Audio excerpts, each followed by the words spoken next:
1 करोड़ युवाओं को नौकरी और रोजगार देने के लक्ष्य को पूरा करने के लिए उद्योगों का जाल बिछाया जाएगा। नई कैबिनेट की बैठक में यह फैसला लिया गया है कि बिहार पूर्वी भारत में निवेश का हब बनेगा, ग्लोबल वर्कप्लेस बनेगा और इसके लिए एक उच्च स्तरीय समिति भी गठित कर दी गई है, जिसकी रिपोर्ट के आधार पर आगे तेजी से काम होगा। बिहार में न्यू एज इकोनॉमी विकसित करने के लिए कई अहम कदम उठाए जाएंगे। बंद पड़ी चीनी मिलों को शुरू करने के साथ ही नई चीनी मिल भी शुरू की जाएगी। साथ ही लोगों को नई तकनीक से जोड़ने के लिए आर्टिफिशियल इंटेलिजेंस मिशन की भी स्थापना की जाएगी।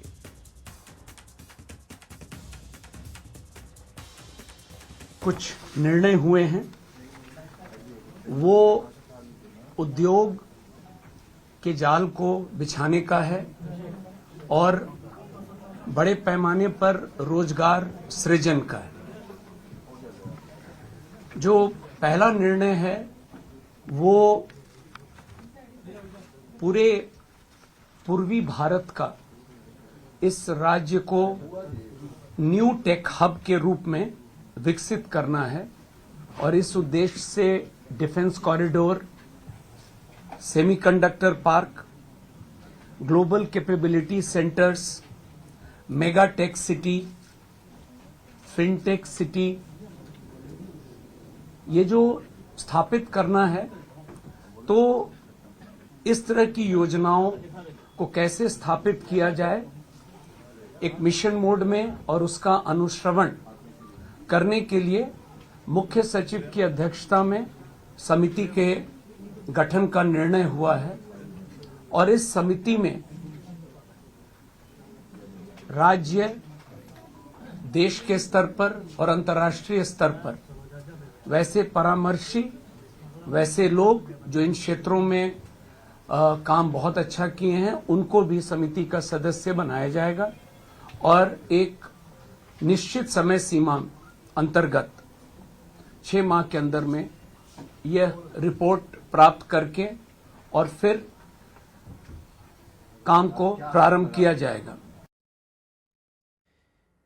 बिहार बीजेपी के अध्यक्ष दिलीप जायसवाल ने उद्योग मंत्री के तौर पर विभाग की जिम्मेदारी संभाल ली है। इस दौरान बड़ी संख्या में अधिकारियों ने गर्मजोशी से स्वागत किया और नई पारी के लिए बधाई दी। पदभार ग्रहण करने के बाद दिलीप जायसवाल ने कहा कि उनका लक्ष्य बिहार में औद्योगिक क्रांति को तेज कर राज्य को आत्मनिर्भर बनाना है।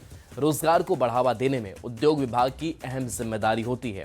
ऐसे में वे हर चुनौती को अवसर में बदलते हुए समावेशी और पारदर्शी विकास को बढ़ावा देने के लिए बिहार को निवेश का नया हब बनाएंगे। तो देखिए, दिलीप जायसवाल जिन्होंने उद्योग विभाग की जिम्मेदारी संभाल ली है, पदभार ग्रहण कर लिया है और खास करके बिहार में रोजगार को कैसे बढ़ावा दिया जाए, उद्योग धंधे कैसे बढ़े, इसको लेकर के सरकार की भी सोच है। इसके साथ साथ प्रधानमंत्री नरेंद्र मोदी का भी अपना विजन है। 2 प्रमुख वादा किया था। पहला था कानून का राज, अपराध मुक्त बिहार, और दूसरा कि युवाओं को रोजगार। और युवाओं के रोजगार के लिए सबसे बड़ी भूमिका उद्योग विभाग की होती है।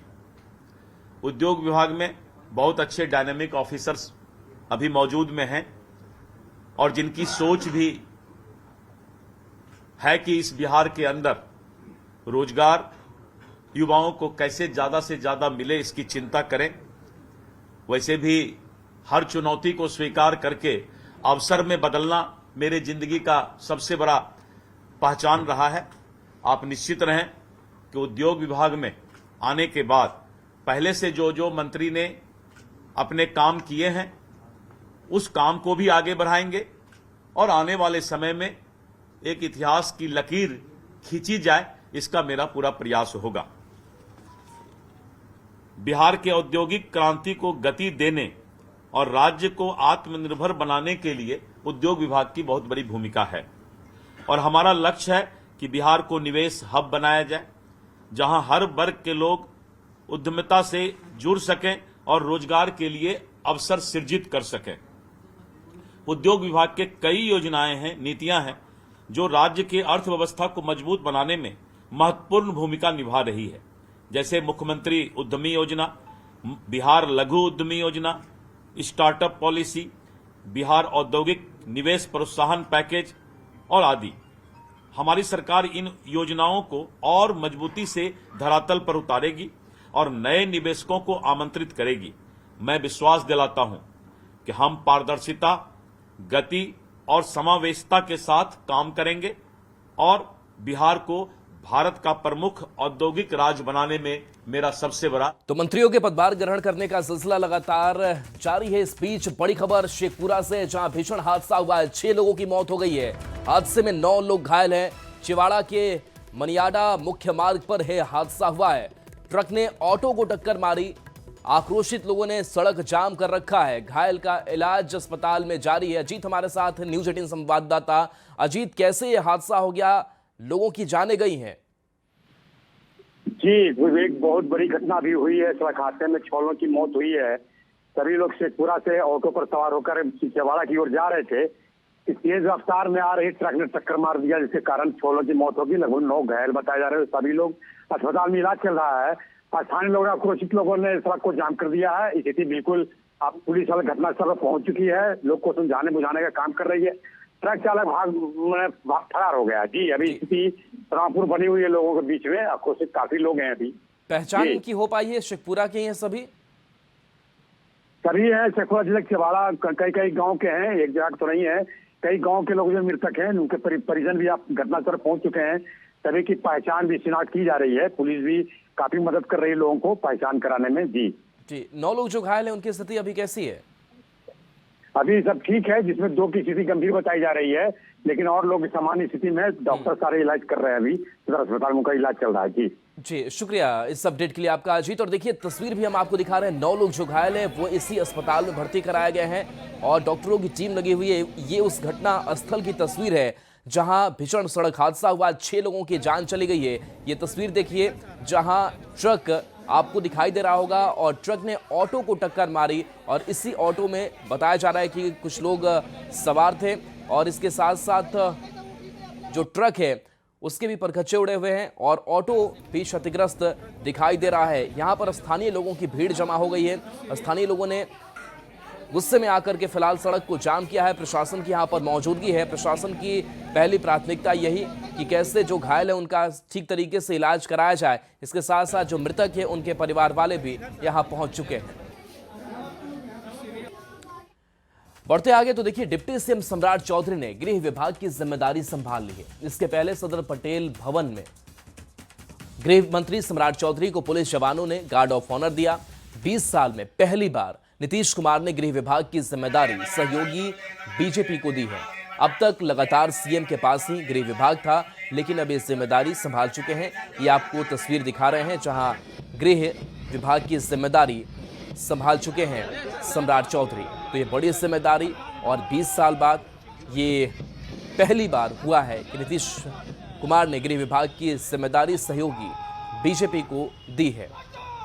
तो गार्ड ऑफ ऑनर की ये तस्वीर और सरदार पटेल भवन, जहां पर गृह विभाग की जिम्मेदारी संभाली है मंत्री के तौर पर और पदभार ग्रहण कर चुके हैं। तो देखिए, जो नए मंत्री जिन्होंने शपथ लिया था, अब वो पदभार ग्रहण कर रहे हैं, यानी कि उस कुर्सी पर बैठ रहे हैं और कामकाज अपना शुरू भी कर रहे हैं। सबसे पहले समीक्षा वो अधिकारियों के साथ करते हैं और इसके साथ ही तस्वीर जो सामने आई है गार्ड ऑफ ऑनर की, वो तस्वीर देखिए। तो डिप्टी सीएम के साथ साथ जो दूसरी बड़ी जिम्मेदारी गृह विभाग की, वो इन आने वाले सालों में सम्राट चौधरी संभालेंगे।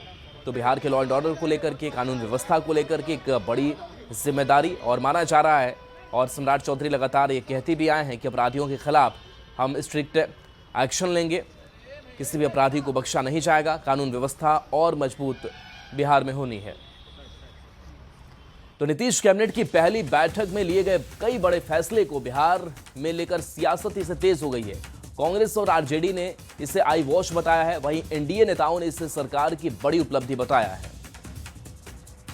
वर्षों में जिस सरकार ने चीनी मिल और बिहार में उद्योग धंधे की स्थापना के लिए कोई कार्य नहीं किए हों, फिर से नई सरकार बनने के बाद सब बात दिखाने का काम किया है, लोगों के बीच भ्रम जाल फैलाने का काम किया है और कह रहे हैं कि नई चीनी मिलें खुलेंगी और जो बंद पड़े चीनी मिल है उसको चालू किया जाएगा। नीतीश कुमार जी के 10वें मुख्यमंत्रित्व काल का पहला कैबिनेट मंत्रिमंडल के विभागों के बंटवारे के बाद कई लोक लुभावन योजनाओं पर उन्होंने चर्चा की, कैबिनेट में लाया।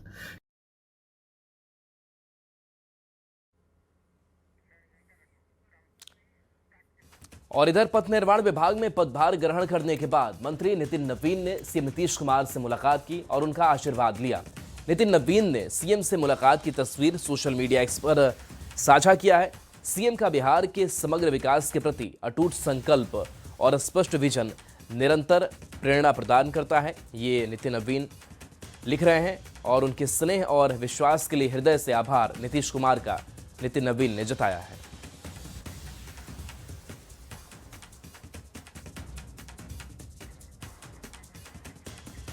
और महुआ से एलजेपी आरवी के विधायक और पहली बार मंत्री बने संजय सिंह ने अपने विभाग का जिम्मा संभाल लिया है। कैबिनेट की बैठक से पहले पीएचईडी के कार्यालय में जाकर पदभार ग्रहण किया। इस मौके पर उन्होंने विधिवत पूजा अर्चना की। इस दौरान उनके परिवार के सदस्य भी मौजूद रहे। पदभार ग्रहण करने के बाद संजय सिंह ने भरोसा दिलाया कि जो भी छूटी हुई योजना है उसे जल्द पूरा कराएंगे और बिहार के लोगों को पीएचईडी से कोई शिकायत का मौका नहीं देंगे। जहाँ भी 7 योजना का जो भी काम अभी बचा हुआ है उसका आज 2 बजे से हमने अपने पदाधिकारियों के साथ रिव्यू मीटिंग रखा है। 4 बजे जब हम लोग बैठक करेंगे तो बैठक के समय पदाधिकारियों से हम जानना चाहेंगे कि कौन कौन सा योजना अभी चल रहा है, कौन कौन सा योजना अभी होना है। तो निश्चित रूप से आज हम पदभार ग्रहण कर रहे हैं। आने वाले समय में अपने विभाग को कैसे आगे ले जाए, कैसे दिन दुगना रात चौगुना माने बिहार वासियों को जो हमारी जो योजना है, खासकर 7 निश्चय योजना, घर घर तक जो जल पहुंचाने की योजना है उसको तो सबसे पहले सफल करना है। और जो भी कहीं जैसे अगर कोई शिकायत है उसको दूर करना हमारी प्राथमिकता होगी। तो निश्चित रूप से आप लोग को विश्वास दिलाते हैं कि हम अपने पदभार लेने के बाद सबसे पहले तमाम बिहार वासियों को मैं अपने विभाग की तरफ से किसी प्रकार का कोई भी असुविधा नहीं होने देगा, मैं आप लोगों को विश्वास। बिहार के कृषि मंत्री के तौर पर रामकृपाल यादव ने पदभार ग्रहण कर लिया है। कृषि विभाग में विभाग के अधिकारियों ने उनका जोरदार स्वागत किया।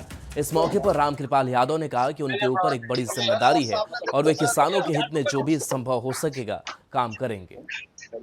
विभाग बहुत ही महत्वपूर्ण है और यूँ समझिए कि हमारे प्रदेश की अर्थव्यवस्था का रीढ़ है और ये दायित्व आप सब लोगों के सहयोग से, सभी लोगों के सहयोग से मैं कोशिश करूंगा कि जो दायित्व माननीय मुख्यमंत्री ने मेरे कंधों पर दिया है, किसानों के हित के लिए खेत में उत्पादन बढ़े, उनकी क्षमता और बढ़ा सके, उनकी आमदनी और बढ़े।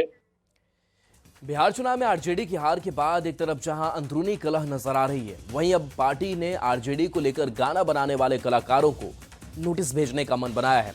इस पूरे मामले पर आरजेडी के मुख्य प्रवक्ता शक्ति सिंह यादव से बात के संवाददाता अमित कुमार ने। आरजेडी के मुख्य प्रवक्ता शक्ति यादव हमारे साथ मौजूद हैं, बात करते हैं। शक्ति जी, चुनाव परिणाम के बाद जो है वो ठिकरा कलाकारों पर फोड़ा जा रहा है।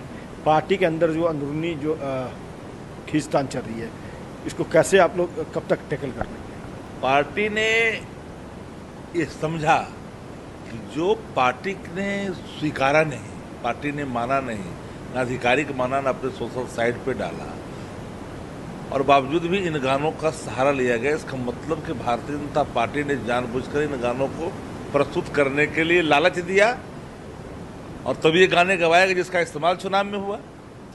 तो हम सभी विषयों पर बात कर रहे हैं। स्वाभाविक तौर पर जो हम इजाजत नहीं देते, जो मेरी विचारधारा से मेल नहीं खाता, जो तेजस्वी ने कभी स्वीकारा नहीं। नीतीश कुमार के नेतृत्व में नई सरकार बनने के बाद बुलडोजर एक्शन भी शुरू हो गया है। राजधानी पटना में अवैध तरीके से किए गए अतिक्रमण पर बुलडोजर चला है। आज उन जगहों को चिन्हित किया गया जहां अवैध अतिक्रमण से आम लोगों को भारी परेशानी हो रही थी। इस अभियान में सिटी मजिस्ट्रेट के अलावा कई मजिस्ट्रेट, कई डीएसपी और भारी संख्या में पुलिस बल को लगाया गया है। में नीतीश कुमार के नेतृत्व में एनडीए की नई सरकार बनने के बाद राजधानी पटना में बुलडोजर एक्शन शुरू हो गया है। तस्वीरों में देखिए, इस वक्त बुलडोजर से जो अवैध अतिक्रमण है उसको हटाया जा रहा है। और इस वक्त ये तस्वीर हम आपको दिखा रहे हैं, लाइव तस्वीर है ये। और कई डीएसपी और पुलिस की पूरी टीम इस एक्शन में लगाई गई है। दरअसल पिछले कई सालों से ये अवैध अतिक्रमण था और अब इस पर एक्शन लिया जा रहा है। यहाँ पर ये नगर निगम के सहयोग से डिस्ट्रिक्ट और पुलिस एडमिनिस्ट्रेशन की टीम जो है वो एक्शन ले रही है। और देखना होगा ये जो अभियान शुरू किया गया है तो किस तरीके से अवैध अतिक्रमण जो है वो हटाया जाएगा। यहाँ पर पिछले कई सालों से इस तरह की शिकायतें मिल रही थी कि इस तरीके से जो अवैध अतिक्रमण है वो किया गया है। और इसके बाद एक्शन मोड में डिस्ट्रिक्ट एडमिनिस्ट्रेशन जो है वो नगर निगम के सहयोग से और पुलिस के सहयोग से ये कार्रवाई कर रहा है। हालांकि कार्रवाई के पहले जो लोग थे वो यहाँ से भागने में कामयाब रहे हैं। जो अधिकारी हैं हम उनसे बात करने की कोशिश करते हैं। इस वक्त मजिस्ट्रेट भी हैं, हम मजिस्ट्रेट से बात करने की कोशिश करते हैं। किस तरह का एक्शन चल रहा है मजिस्ट्रेट साहब? मजिस्ट्रेट साहब बता दीजिए किस तरह का एक्शन चल रहा है? बोल दिए बोल किस तरह का एक्शन चल रहा है बता दीजिए। अरे जो भी मतलब अस्थायी सड़क वड़क पे जो लगाए हुए हैं वो लोग खुद से हटा ले, नहीं तो हम लोग हटवा देंगे उसको। जो अवैध अतिक्रमण है, अवैध अतिक्रमण है जिससे पब्लिक को आवागमन में दिक्कत हो रही है। तरह तरह की शिकायतें आ रही है कि हाँ यहाँ पे इतना सड़क है, यहाँ सार्वजनिक रास्ता है और जिसको अतिक्रमित कर लिया गया है, लोगों को दिक्कत हो रही है तो सबको हटाने का प्लान है। जिला प्रशासन का डीएम साहब का स्पष्ट आदेश है। सिटी मजिस्ट्रेट शैलेंद्र कुमार नाम है। सिटी मजिस्ट्रेट हैं शैलेंद्र कुमार। तो निश्चित तौर पर देखिए ये जो एक्शन है वो लगातार जारी है और एक बड़े पैमाने पर राजधानी पटना में जो अवैध अतिक्रमण है उससे आम लोगों को बेहद परेशानी होती है। ये जो देखिए जिस तरीके से बगल में ही रास्ता है देखिए और इसके ठीक बगल में अवैध अतिक्रमण किया गया है और ये अतिक्रमण अब जो एडमिनिस्ट्रेशन है वो बर्दाश्त नहीं करेगा। और सरकार के निर्देश के बाद ये बड़ा एक्शन राजधानी पटना में जिस तरीके से अब यूपी में योगी मॉडल जो था वो काफी चर्चित रहा था, बिहार में भी लगातार अब इसी तरीके से बुलडोजर से जो अवैध अतिक्रमण है उसको हटाया जाएगा।